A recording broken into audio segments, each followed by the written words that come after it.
السلام علیکم ویورز، ہمارے چینل پر خوش آمدید۔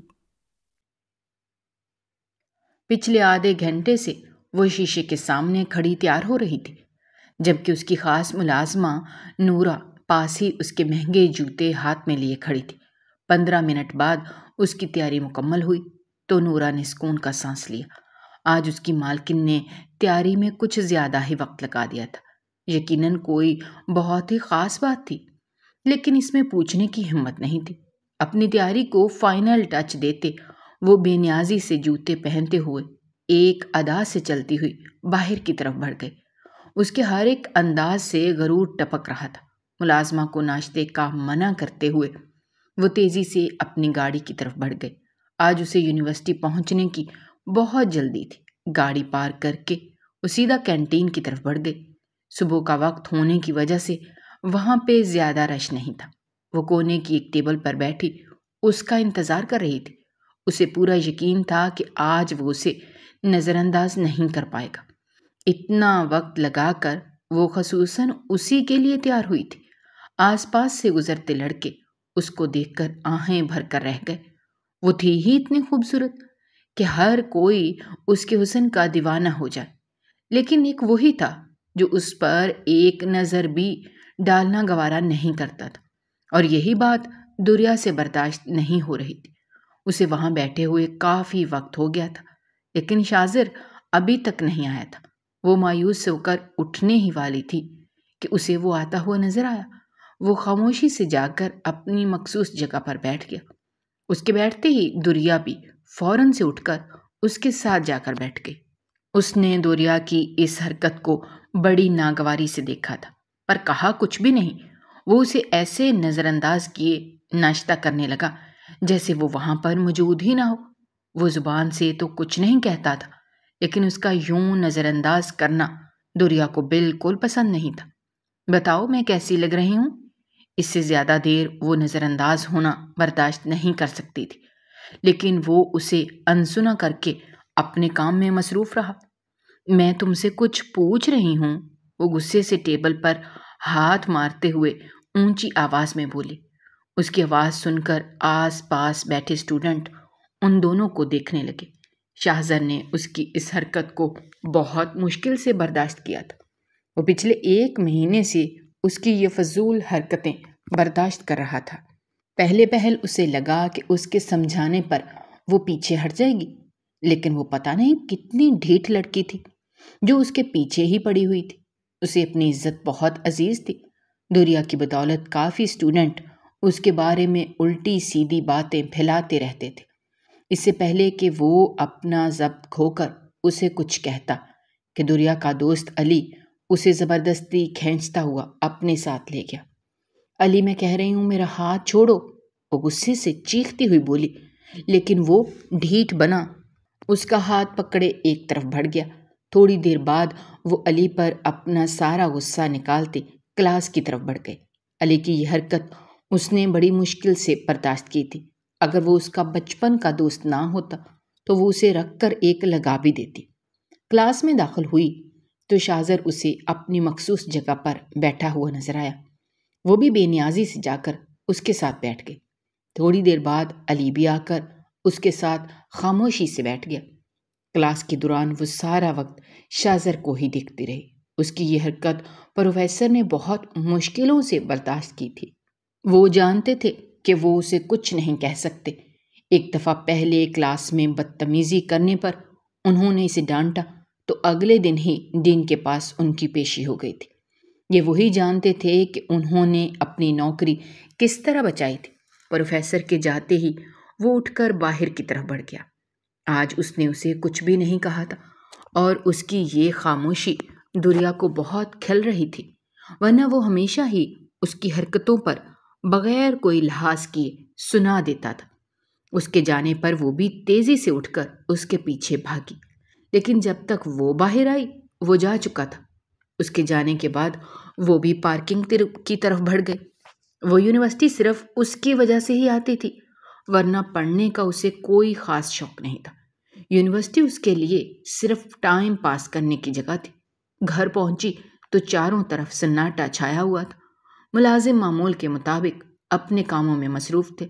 نورا، نورا، اس نے غصے سے اپنی خاص ملازمہ کو آواز دی۔ وہ اس کی آواز سنتے ہی بوتل کے جن کی طرح حاضر ہوئی تھی۔ جی جی، بی بی جی کیا ہوا؟ موم ڈیڈ کدھر ہیں؟ وہ بڑے صاحب تو کسی میٹنگ کی وجہ سے دوسرے شہر گئے ہوئے ہیں، جبکہ بیگم صاحبہ ایک پارٹی میں گئی ہیں۔ وہ کہہ کر گئی تھیں کہ وہ لیٹ آئیں گی، آپ ان کا انتظار مت کرنا۔ اس کی بات سن کر بغیر کوئی رد عمل دیے وہ خاموشی سے اپنے کمرے کی طرف بڑھ گئے۔ بی بی جی، آپ کھانا نہیں کھائیں گی؟ اس کا خاموشی سے جانا نورا سے ہضم نہیں ہو رہا تھا، اس لیے وہ پیچھے سے آواز لگا کر پوچھ بیٹھی۔ نورا کے پوچھنے پر اس کے قدم وہیں پر رکے نہیں۔ جب کھانا ہوگا میں بتا دوں گی، ابھی میں آرام کروں گی، کوئی مجھے تنگ مت کرے، وہ کہتی ہوئی تیزی سے آگے کی طرف بڑھ گئی۔ کمرے میں داخل ہوتے ہی لاپرواہی سے پرس بیڈ پر پھینک کر کداور شیشے کے سامنے کھڑی ہو گئی۔ مجھ میں ایسی کیا کمی ہے جو تم مجھے ایک نظر دیکھنا بھی برداشت نہیں کرتے؟ آئینے میں اپنا عکس دیکھتے ہوئے وہ دل ہی دل میں شاہزر سے مخاطب تھی۔ اس نے آج تک سب سے اپنے لیے تعریفیں ہی سنی تھی۔ یونیورسٹی میں بھی ہر کوئی اس کے حسن کا دیوانہ تھا۔ اسے اپنے حسن پر بہت غرور تھا۔ اسے لگتا تھا کہ کوئی بھی اسے نظر انداز نہیں کر سکتا، لیکن شاہزر افندی نے اس کی یہ خوش فہمی بہت بری طرح توڑی تھی۔ فون کی گھنٹی کی آواز سن کر وہ حواسوں میں لوٹی۔ علی کی کال آ رہی تھی۔ یقیناً وہ اس کے بغیر بتائے آنے پر پریشان تھا۔ اسے اپنی خیریت کی اطلاع دے کر وہ ڈریسنگ روم کی طرف بڑھ گئی۔ کمرے کی ایک ایک چیز اس کی قیمت خود بتا رہی تھی۔ تھوڑی دیر بعد ہی وہ سونے کے لیے لیٹ گئی۔ نیند میں جانے سے پہلے بھی شاہزر آفندی اس کے حواسوں پر سوار تھا۔ وہ اسے اپنی طرف متوجہ کرنے کے الٹے سیدھے طریقے سوچتی ہوئی نیند کی وادیوں میں اتر گئی۔ متواتر بجتی گھنٹی کی آواز سن کر اس کی آنکھ کھلی۔ موبائل اٹھا کر دیکھا تو کنزا کی بے شمار کال آئی ہوئی تھی۔ کنزا سے اس کی دوستی یونیورسٹی میں ہی ہوئی تھی۔ وہ بھی اس کی طرح امیر باپ کی بگڑی اولاد تھی۔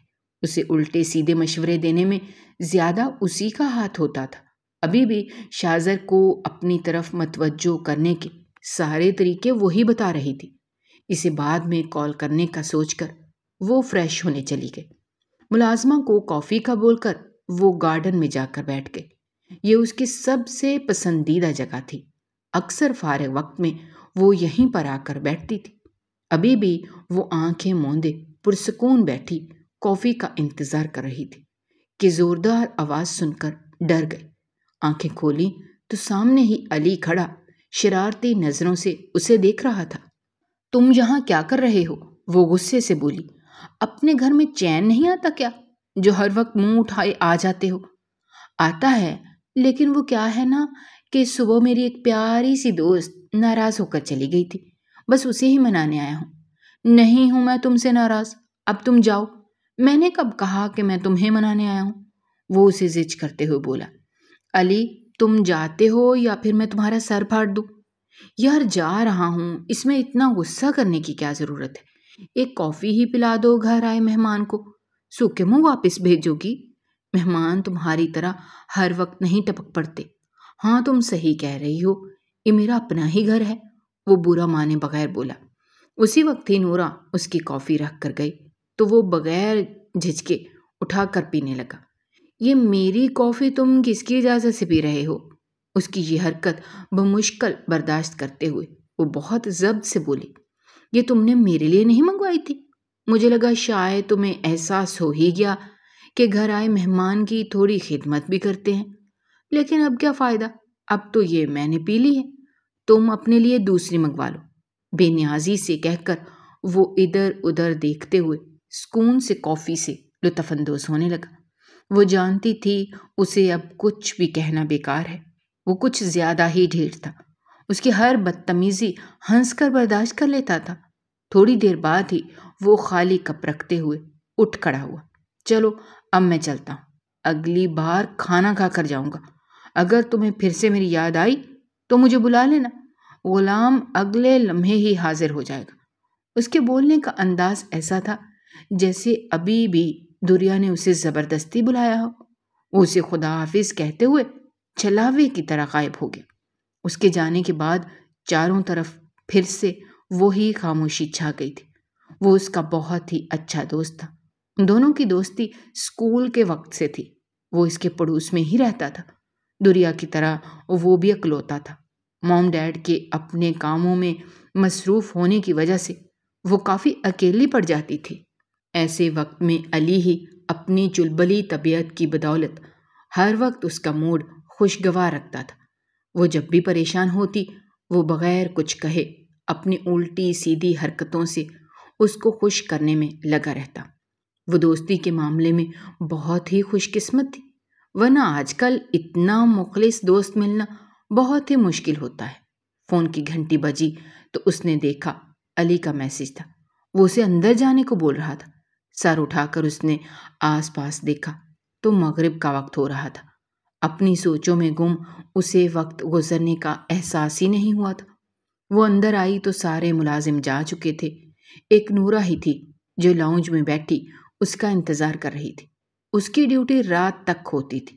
بھوک کا احساس ہوا تو وہ اسے کھانے کا بول کر ٹی وی لگا کر بیٹھ گئے۔ موم ڈیڈ کی واپسی ابھی تک نہیں ہوئی تھی۔ ان دونوں کو اکثر ہی کافی دیر ہو جاتی تھی۔ دوریا کو اس سب کی اب عادت ہو گئی تھی۔ ان دونوں کے لیے اپنی بیٹی سے زیادہ ان کا کام ضروری تھا۔ ہر مہینے خطی رقم اس کے اکاؤنٹ میں جمع کروا کر وہ سمجھتے تھے کہ وہ اپنا فرض نبھا رہے ہیں، لیکن وہ بھول گئے تھے کہ دوریا کو پیسوں سے زیادہ ان کے وقت کی ضرورت ہے، جو ان دونوں کے پاس ہی نہیں تھا۔ بچپن سے ہی اکیلی رہ کر وہ کافی چڑچڑی ہو گئی تھی۔ کھانا کھانے کے بعد وہ نورا کو جانے کا بولتی ہوئی اپنے کمرے میں چلی گئی۔ دوپہر میں سونے کی وجہ سے اب اسے بالکل بھی نیند نہیں آ رہی تھی۔ وقت گزارنے کے لیے وہ موبائل کھول کر بیٹھ گئی۔ پھر کچھ سوچتے ہوئے اس کی آنکھیں چمک اٹھی۔ بغیر انجام کی پرواہ کیے وہ شاذر افندی کو کال کرنے لگی۔ تھوڑی دیر بعد ہی اس کی نیند میں ڈوبی ہوئی آواز سنائی دی۔ شاید اس کے پاس دوریا کا نمبر نہیں تھا، ورنہ وہ کبھی بھی فون اٹھانے کی غلطی نہ کرتا۔ ہیلو، کون بول رہا ہے؟ وہ نیند میں ڈوبی آواز میں بولا۔ تھوڑی دیر پہلے ہی بمشکل اس کی آنکھ لگی تھی۔ اس بے وقت کال کی وجہ سے اسے کافی چڑ ہوئی تھی۔ میں بات کر رہی ہوں، وہ کافی مہذب لہجے میں بولی۔ کون میں؟ میڈم آپ تمیز سے اپنا نام بتائیں گے؟ رات کے اس پہر کسی شریف کو فون کر کے کیوں تنگ کر رہی ہیں؟ وہ آگے سے بغیر کوئی لحاظ کیے بولا۔ میں دوریا بول رہی ہوں۔ اب مجھے کیا پتا تھا کہ تم اس وقت سو رہے ہو؟ تمہارے پاس میرا نمبر کیسے آیا؟ وہ چونک کر بولا۔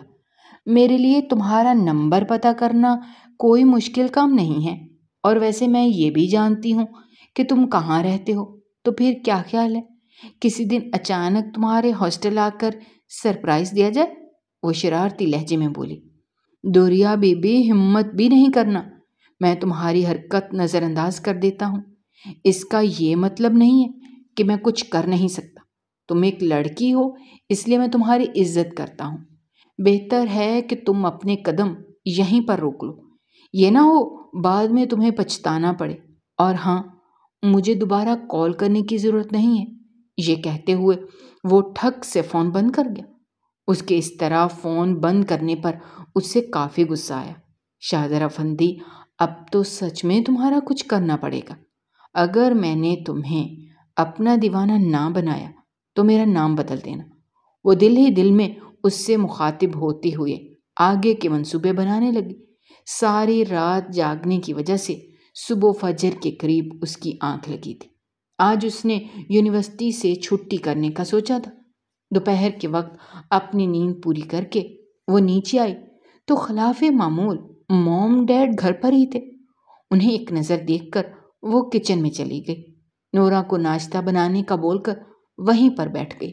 باہر جانے کا اس کا کوئی موڈ نہیں تھا۔ ناشتہ کرنے کے بعد وہ واپس اپنے کمرے میں جانے لگی تو موم کی آواز سن کر اسے رکنا پڑا۔ دوریا بیٹا، 2 گھڑی ہمارے ساتھ بھی بیٹھ لیا کرو، آپ کے لیے تو ہمارے پاس وقت ہی نہیں ہوتا۔ ان کی بات سن کر وہ تلخی سے مسکراتے ہوئے اپنے کمرے کی طرف بڑھ گئی۔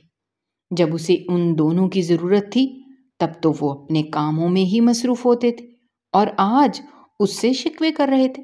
سر جھٹکتے ہوئے وہ کنزا کو کال کرنے لگی۔ پچھلے کچھ دنوں سے وہ اپنے دوستوں کے ساتھ شمالی علاقہ جات گھومنے گئی ہوئی تھی۔ اس نے اسے بھی جانے کی آفر کی تھی، لیکن وہ منع کر گئی۔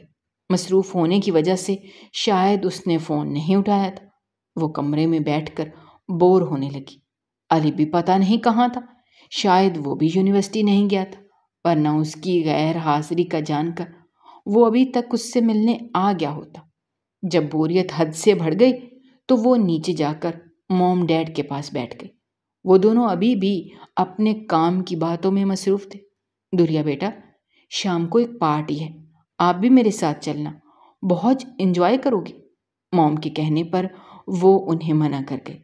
اسے ہمیشہ سے ہی اس طرح کی پارٹیوں میں جانا پسند نہیں تھا، جہاں لوگ چہروں پہ اچائی کا نقاب لگائے گھومتے ہیں، لیکن پھر ان کے زبردستی کرنے پر اسے مجبوراً حامی بھرنی پڑی۔ جب سے وہ پارٹی میں آئی تھی کافی بوریت محسوس کر رہی تھی۔ موم اسے پتہ نہیں کس کس سے زبردستی ملوا رہی تھی، جبکہ وہ چہرے پہ مصنوعی مسکراہٹ سجائے مجبوراً مل رہی تھی۔ جب وہ اس سب سے تنگ آ گئی تو انہیں بتا کر گھر کے لیے نکل پڑی۔ انہوں نے اسے روکنے کی بہت کوشش کی تھی، لیکن وہ بھی اپنی ضد کی پکی تھی۔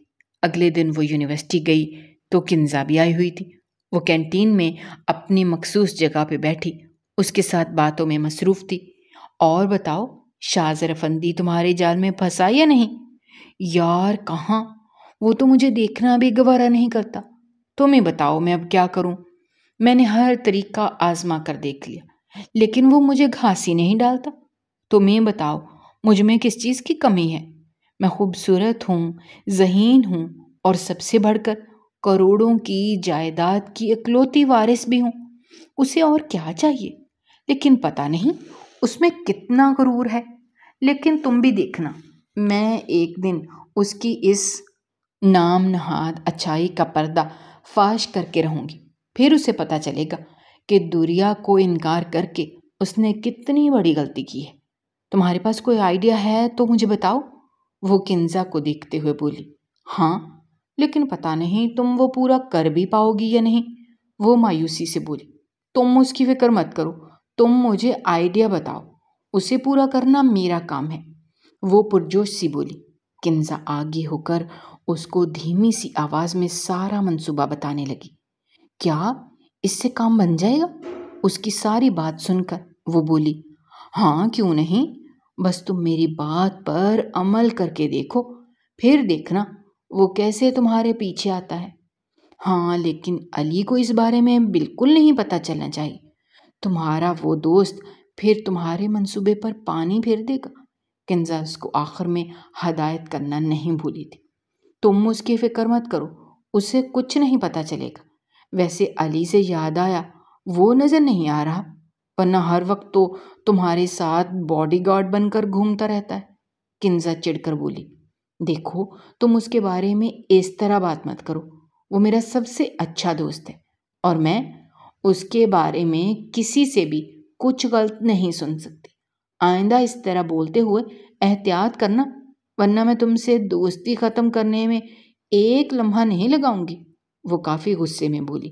وہ ایسی ہی تھی، علی کے بارے میں وہ کچھ بھی غلط نہیں سن سکتی تھی۔ کلاس کا وقت ہوا تو وہ نہ چاہتے ہوئے بھی لینے چلی گئی۔ شاذر افندی اور علی دونوں ہی آج یونیورسٹی نہیں آئے تھے، نہ ہی اسے شاذر افندی کا کوئی دوست دکھا تھا کہ وہ اس سے اس کے نہ آنے کی وجہ پوچھ لیتی۔ وہ اسی رات ہی اس کا نمبر بلاک کر چکا تھا، ورنہ ابھی تک تو وہ اسے فون کر کر کے اس کا دماغ کھا چکی ہوتی۔ کلاس لینے کے بعد وہ باہر نکلتے ہوئے علی کو کال کر رہی تھی، لیکن اس کا فون بند آ رہا تھا۔ اب تو اسے پریشانی ہونے لگی تھی۔ آج سے پہلے ایسا کبھی نہیں ہوا تھا کہ وہ اسے بتائے بغیر غائب ہوا ہو۔ وہ ہمیشہ جانے سے پہلے اسے لازمی بتا کر جاتا تھا، لیکن اس بار ایسا نہیں ہوا تھا۔ واپسی پر اس نے اس کے گھر جانے کا سوچا تھا۔ کافی دیر ادھر ادھر گاڑی گھمانے کے بعد وہ علی کے گھر کی طرف بڑھ گئی۔ گھر میں ملازمین کے علاوہ کوئی بھی نہیں تھا۔ ملازمہ سے پوچھنے پر اسے پتہ چلا کہ وہ کل رات کی فلائٹ سے اپنے پیرنٹس سے ملنے باہر ملک گیا تھا اور اس کے آنے کا کچھ بھی نہیں پتہ تھا۔ علی کے پیرنٹس 1 سال پہلے ہی باہر شفٹ ہوئے تھے، مگر علی نے یہیں رہنے کو ترجیح دی۔ ملازمہ کی بات سن کر وہ اداسی سے باہر آ گئی۔ آج وہ خود کو کافی اکیلا محسوس کر رہی تھی۔ گھر میں داخل ہوتے ہی نورا کو کافی کا بول کر وہ کمرے میں چلی گئی۔ بالکنی میں کھڑی وہ کافی سے لطف اندوز ہوتے ہوئے سوچوں میں گم تھی۔ موسم کافی خوشگوار ہو رہا تھا۔ آسمان پر کالے بادل چھائے ہوئے تھے۔ یقیناً تھوڑی دیر میں بارش ہونے والی تھی۔ وہ کنزا کے دیے مشورے کے بارے میں سوچ رہی تھی۔ اسے ڈر تھا کہ کہیں کچھ غلط نہ ہو جائے، لیکن اس نے اسے تسلی دی تھی کہ ایسا کچھ بھی نہیں ہوگا۔ اسے علی کے آنے سے پہلے یہ کام کرنا تھا، ورنہ وہ جانتی تھی کہ وہ کبھی بھی اس کا ساتھ نہیں دیتا۔ کافی دیر تک وہ وہیں پر کھڑی مختلف طریقے سوچتی رہی تھی۔ اس نے کچھ دن تک یونیورسٹی سے چھٹی کرنے کا سوچا تھا۔ نورا کے بلانے پر وہ کھانے کے لیے نیچے چلی گئی۔ روزانہ کی طرح وہ اکیلی ہی موجود تھی۔ موم ڈیڈ پھر سے اپنے کسی کام میں مصروف تھے۔ پچھلے کچھ دنوں سے دوریا کی غیر موجودگی کی وجہ سے شاذر کافی سکون میں تھا، ورنہ وہ ہمیشہ ہی اس کا جینا حرام کیے رکھتی تھی۔ ابھی بھی وہ کینٹین میں اپنے دوستوں کے ساتھ بیٹھا باتوں میں مصروف تھا، جب اپنے دوست کے منہ سے اس کا ذکر سن کر لمحوں میں اس کا موڈ خراب ہوا تھا۔ یار، ویسے کتنے دنوں سے تمہاری وہ معشوقہ نظر نہیں آ رہی؟ کہیں تمہارے غم میں اس نے خود کو ختم تو نہیں کر لیا؟ اس کو کافی تجسس تھا ان دونوں کے بارے میں جاننے کا۔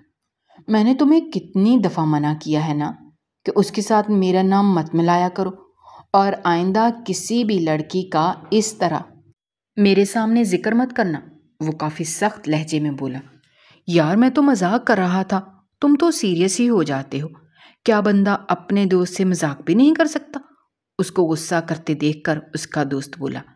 مذاق ایک حد میں اچھا لگتا ہے، شاذر سنجیدگی سے کہتے ہوئے وہاں سے اٹھ کر لائبریری میں جا کر بیٹھ گیا۔ اس جگہ کافی خاموشی ہوتی تھی، بس پیپرز کے دنوں میں ہی اسٹوڈنٹس کا رش ہوتا تھا۔ یونیورسٹی میں یہ اس کی سب سے پسندیدہ جگہ تھی۔ ابھی بھی وہ اپنی مخصوص جگہ پر بیٹھا ہوا کام میں مصروف تھا۔ یہ اس کا آخری سال تھا۔ وہ بس اپنی پڑھائی مکمل کر کے گاؤں واپس جانا چاہتا تھا۔ اس کا تعلق ایک سردار گھرانے سے تھا۔ پشتوں سے گاؤں پر ان کے گھرانے کی ہی حکومت تھی۔ اس کے دادا ایک اصول پسند انسان تھے۔ بچپن سے ہی اس کی ماں نے اس عورت ذات کی عزت کرنا سکھائی تھی۔ یہ انہی کی تربیت کا نتیجہ تھا کہ دوریا کی اتنی فضول حرکتوں کے باوجود بھی اس نے ایک بار بھی اس سے بدتمیزی نہیں کی تھی۔ وہ اپنے گاؤں کا اگلا ہونے والا سردار تھا۔ اس کے دادا چاہتے تھے کہ وہ شہر میں اپنے گھر میں رہے، لیکن وہ ضد کر کے ہاسٹل میں رہتا تھا۔ یہاں پر کوئی بھی اس کے بارے میں زیادہ کچھ نہیں جانتا تھا۔ لائبریری میں بیٹھے ہوئے اسے کافی وقت ہو گیا تھا۔ کام میں مصروف اسے اندازہ ہی نہیں ہوا کہ شام ہو چکی ہے۔ لائبریرین کے متوجہ کرنے پر وہ ہوش میں آیا۔ فون اٹھا کر دیکھا تو ماں کی کافی کالز آئی ہوئی تھی۔ فون کان سے لگاتے ہوئے وہ باہر کی طرف بڑھ گیا۔ وہ اس کے لیے کافی پریشان رہتی تھی۔ انہوں نے اسے کافی لاڈ پیار سے پالا تھا۔ وہ اس کے ہاسٹل میں رہنے پر راضی نہیں تھی، لیکن شاذر نے انہیں کسی نہ کسی طرح منا ہی لیا تھا۔ ہاسٹل پہنچنے تک وہ ان سے باتیں کرتا رہا تھا۔ کمرے میں پہنچ کر وہ سیدھا بستر پر لیٹ گیا۔ پورا دن کام کرنے کی وجہ سے وہ کافی تھک گیا تھا۔ اس کا روم میٹ پچھلے کچھ دنوں سے چھٹیوں پر گیا ہوا تھا۔ اگلے مہینے ہی اس کے پیپر شروع ہو رہے تھے۔ پیپر دے کر اس کا ارادہ سیدھا گاؤں جانے کا تھا۔ اتنے عرصے سے وہ ان لوگوں سے نہیں ملا تھا۔ اب اسے سب کی کافی یاد آ رہی تھی۔ آگے کا سوچتے ہوئے وہ سکون سے نیند کی وادیوں میں کھو گیا تھا، لیکن وہ نہیں جانتا تھا کہ اس کا یہ سکون جلد ہی برباد ہونے والا ہے۔ رات کا دوسرا پہر تھا۔ شاذر کافی گہری نیند میں گم تھا۔ دوسری طرف دوریا اپنے گھر سے نکلی اور سیدھا بوائز ہاسٹل پہنچی۔ وارڈن کو ایک موٹی رقم تھما کر وہ شاہزر کے کمرے میں چلی آئی۔ وہ گہری نیند میں سویا بہت ہی ہینڈسم لگ رہا تھا۔ کچھ پل وہ اسے یوں ہی دیکھتی رہی، پھر اس کے ساتھ لیٹ کر جلدی جلدی کچھ تصاویریں لی اور انہیں یونی کے گروپ میں سینڈ کر دیا، اور پھر جیسے ہی آئی تھی ویسے ہی چپ چاپ واپس چلی گئی۔ اگلے دن شاہزر کی آنکھ فون کی گھنٹی کی آواز سن کر کھلی۔ فون کرنے والا یقیناً بڑا ہی ڈھیٹ انسان تھا۔ نیند میں ہی ہاتھ بڑھا کر اس نے فون اٹھایا تو اپنے دوست کی بات سن کر لمحوں میں اس کی نیند غائب ہوئی۔ پہلے تو اسے اس کی بات پر یقین ہی نہیں آیا۔ اسے لگا یقیناً وہ کوئی مذاق کر رہا ہے، لیکن جب اس نے اسے تصاویریں بھیجیں تو وہ شدید غصے میں آ گیا۔ اسے دنیا سے ایسی حرکت کی امید نہیں تھی، لیکن وہ شاید شاہزر افندی کو بہت ہلکا لے بیٹھی تھی۔ وہ نہیں جانتی تھی کہ ضد میں آ کر اس نے اس کی عزت کو سب کے سامنے سوالیہ نشان بنا دیا ہے۔ تھوڑی تھوڑی دیر بعد فون کی گھنٹی بج رہی تھی۔ ہر کوئی ان تصویروں کے بارے میں جاننا چاہتا تھا۔ غصے میں آ کر اس نے اپنا موبائل ہی بند کر دیا۔ یہ سب دیکھنا اس کی برداشت سے باہر تھا۔ یہ وہی جانتا تھا کہ وہ اپنے غصے پر کس طرح کنٹرول کیے بیٹھا تھا۔ اتنے سالوں میں اس نے کبھی بھی کسی لڑکی کو غلط نظر سے نہیں دیکھا تھا۔ یونیورسٹی میں سب اس کی بہت عزت کرتے تھے۔ اتنے سالوں میں بنی عزت وہ لڑکی ایک رات میں ہی ملیا میٹ کر چکی تھی۔ وہ بمشکل خود کو پرسکون رکھے ہوئے آگے کے بارے میں سوچ رہا تھا۔ یقیناً دوریا اب اس کے ہاتھوں بچنے والی نہیں تھی۔ دوریا میڈم، اب تم دیکھو میں تمہارے ساتھ کیا کرتا ہوں۔ ایک فیصلے پر پہنچ کر وہ دل ہی دل میں اس سے مخاطب ہوا، جو اتنا بڑا کارنامہ انجام دینے کے بعد پرسکون ہو کر سو رہی تھی۔ لیکن وہ نہیں جانتی تھی کہ اس کا یہ سکون جلد ہی برباد ہونے والا ہے۔ پوری رات جاگنے کی وجہ سے وہ دوپہر تک سوتی رہی تھی۔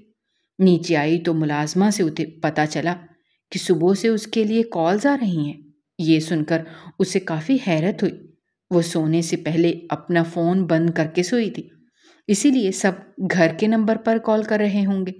وہ اپنے کمرے کی طرف جاتے ہوئے سوچ رہی تھی، لیکن ایسی بھی کیا ایمرجنسی کہ سب ایک ساتھ ہی اسے کالز کیے جا رہے ہیں۔ اس نے جیسے ہی اپنا موبائل کھولا تو بے تحاشا کالز اور میسیجز کو دیکھ کر اس کا دماغ چکرا گیا۔ اسی وقت دوبارہ سے کنزا کی کال آنے لگی۔ تم کہاں تھی صبح سے؟ یار کیا ہو گیا ہے؟ میں سو رہی تھی۔ ایسی بھی کون سی قیامت آ گئی ہے جو سب مجھے کالز پہ کالز کیے جا رہے ہیں؟ وہ جھنجھلا کر بولی، سمجھو قیامت ہی آ گئی ہے۔ تمہاری اور شاہزر افندی کی تصویریں پوری یونیورسٹی میں وائرل ہو چکی ہیں، اور تم ہو کہ سب سے بے نیاز گدے گھوڑے بیچ کر اپنی نیندیں پوری کر رہی ہو۔ اس کا پرسکون لہجہ محسوس کر کے کنزا کو تو غصہ ہی آ گیا تھا۔ پوری یونیورسٹی میں ان دونوں کے افیئر کی باتیں چل رہی تھیں، اور یہاں دوریا میڈم ہر چیز سے بے نیاز سکون سے بیٹھی تھی۔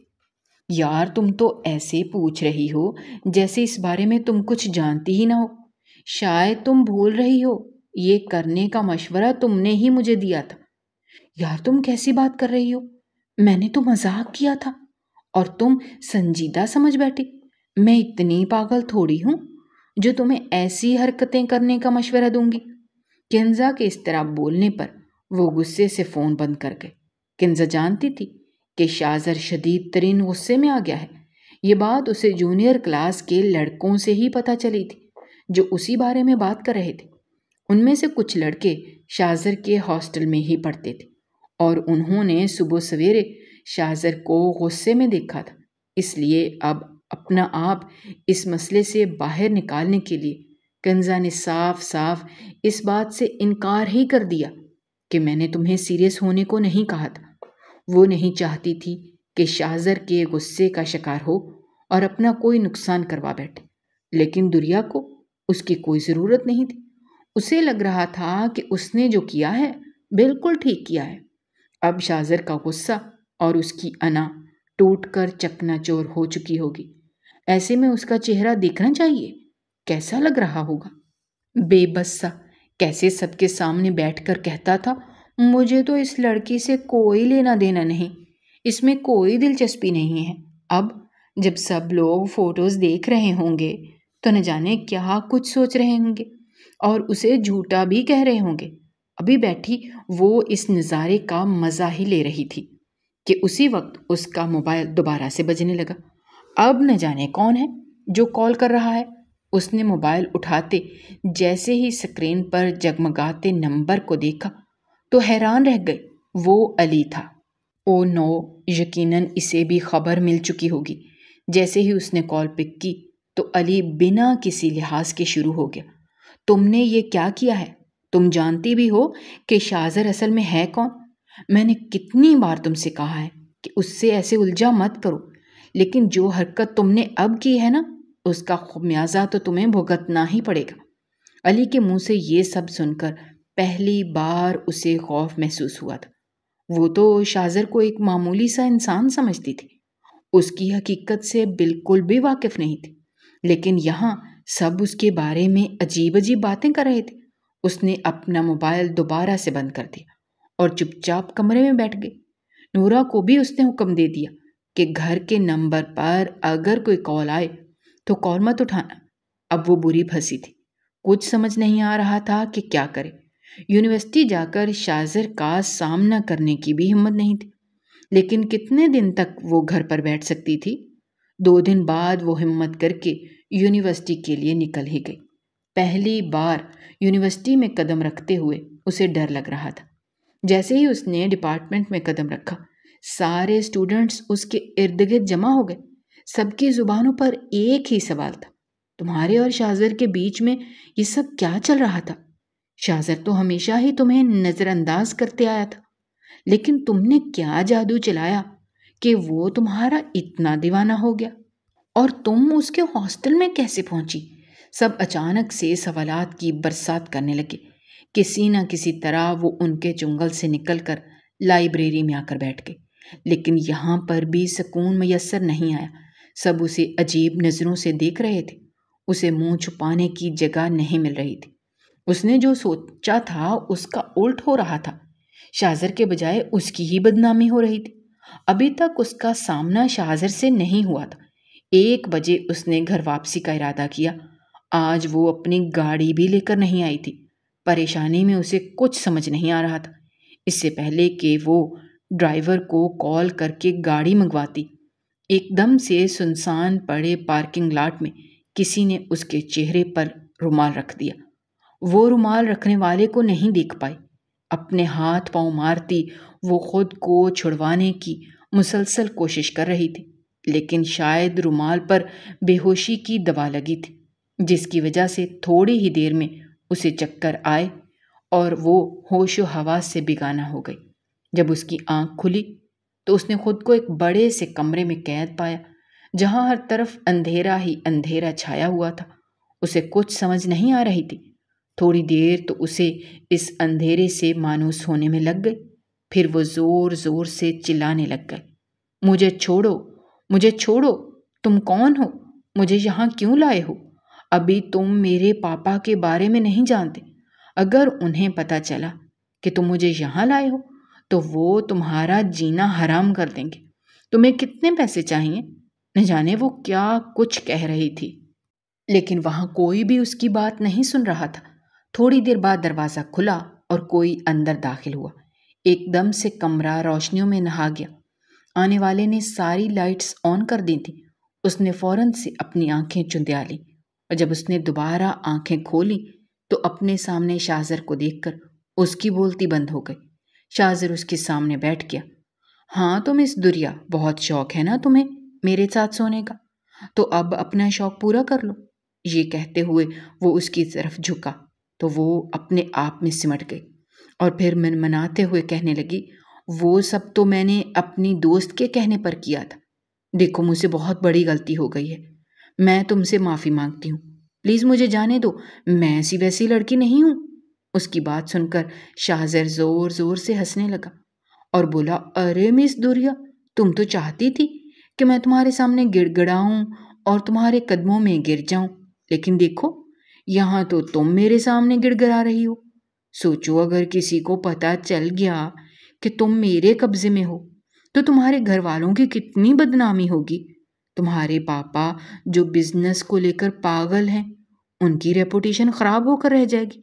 پھر کیا کرو گی؟ وہ اسے خوفزدہ کر رہا تھا۔ وہ اچھے سے جانتی تھی کہ جب اس کے پاپا کو یہ سب پتہ چلے گا تو ان کا کیا ری ایکشن ہوگا۔ اپنی ریپوٹیشن بچانے کے لیے وہ کچھ بھی کر سکتے تھے۔ اس نے شاہزر کے سامنے ہاتھ جوڑ دی اور کہا، دیکھو میں تم سے معافی مانگ رہی ہوں، پوری یونیورسٹی سے بھی معافی مانگ لوں گی اور یہ بات ثابت کر دوں گی کہ وہ سب پکچرز فیک ہیں، لیکن تم مجھے یہاں سے جانے دو۔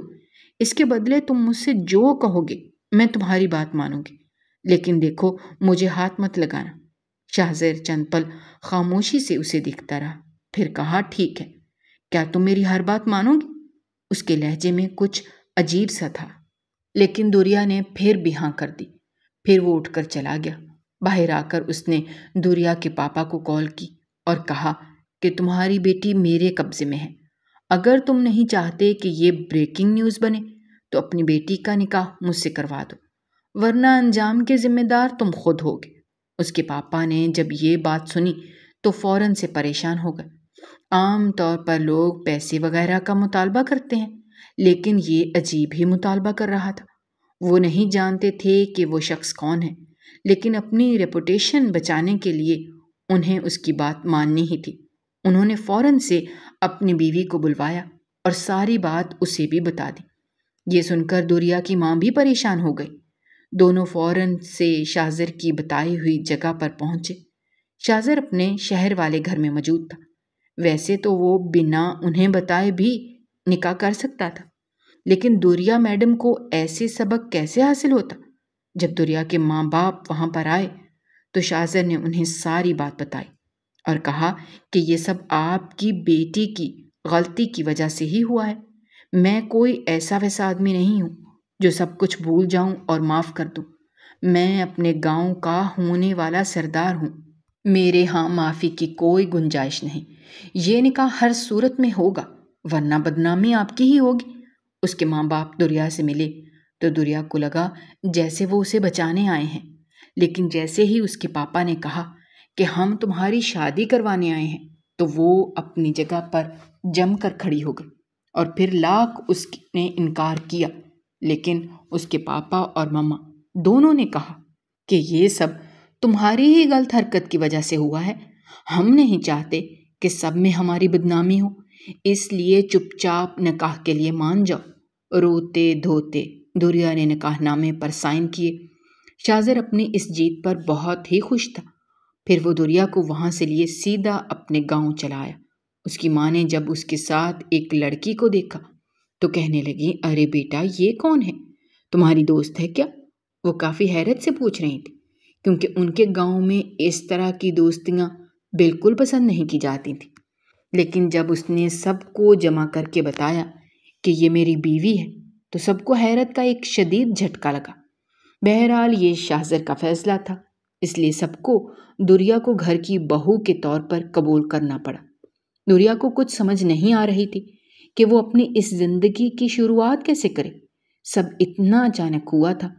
وہ ایک محل سے اٹھ کر ایک گاؤں میں آ گئی تھی، حالانکہ یہ گھر بھی کچھ کم نہیں تھا، ایک بہت بڑی حویلی تھی، لیکن اسے تو ہمیشہ شہر میں رہنے کی عادت تھی۔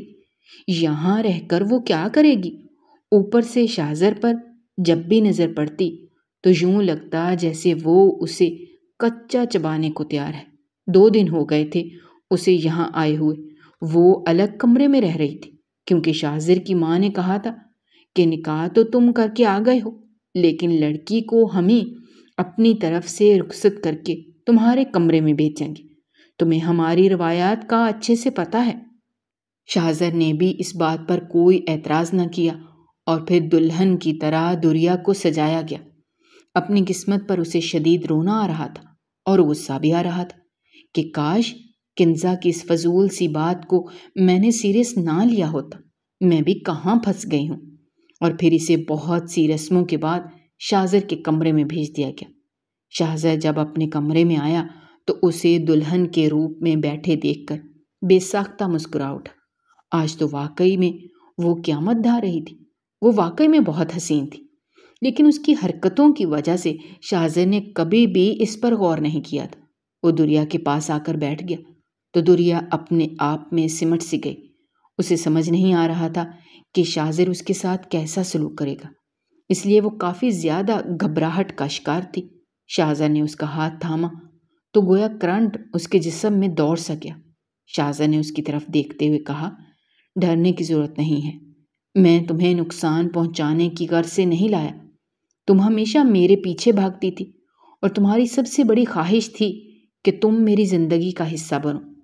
اب جب یہ خواہش پوری ہو گئی ہے تو اتنا گھبرا کیوں رہی ہو؟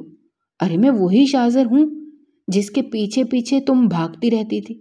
دیکھو، ویسے تو مجھے تم میں کوئی دلچسپی نہیں تھی اور نہ ہی میرا تم سے شادی کا کوئی ارادہ تھا، لیکن پھر جب اس دن میں تمہیں سبق سکھانے کے لیے اپنے گھر اٹھا کر لے گیا تو تب تمہارے معصوم حسن پر میری نظر پڑی اور نہ جانے کیا ہوا، تم نے میرے دل میں گھر کر لیا۔ اسی وقت میں نے فیصلہ کر لیا تھا کہ تم میرے گھر کی رونق بنو گی اور تم سے شادی کر کے تمہیں یہاں لے آیا۔ اس کی بات پر دریا حیرت سے منہ کھولے اسے دیکھ رہی تھی۔ اسے تو لگے گا کہ وہ بدلہ لینے کے لیے اسے اپنی بیوی بنا رہا ہے اور نہ جانے آگے کیا کیا ظلم ڈھائے گا، لیکن اس نے شاہزر کو غلط سمجھا تھا۔ وہ اتنا ظالم تو بالکل بھی نہیں تھا، بلکہ وہ تو محبتوں سے گندھا ایک بہت ہی معصوم سا انسان تھا۔ اب جب کہ غلط فہمیوں کے بادل چھٹ چکے تھے تو دونوں نے محبت کی بارش میں بھیگنا شروع کر دیا۔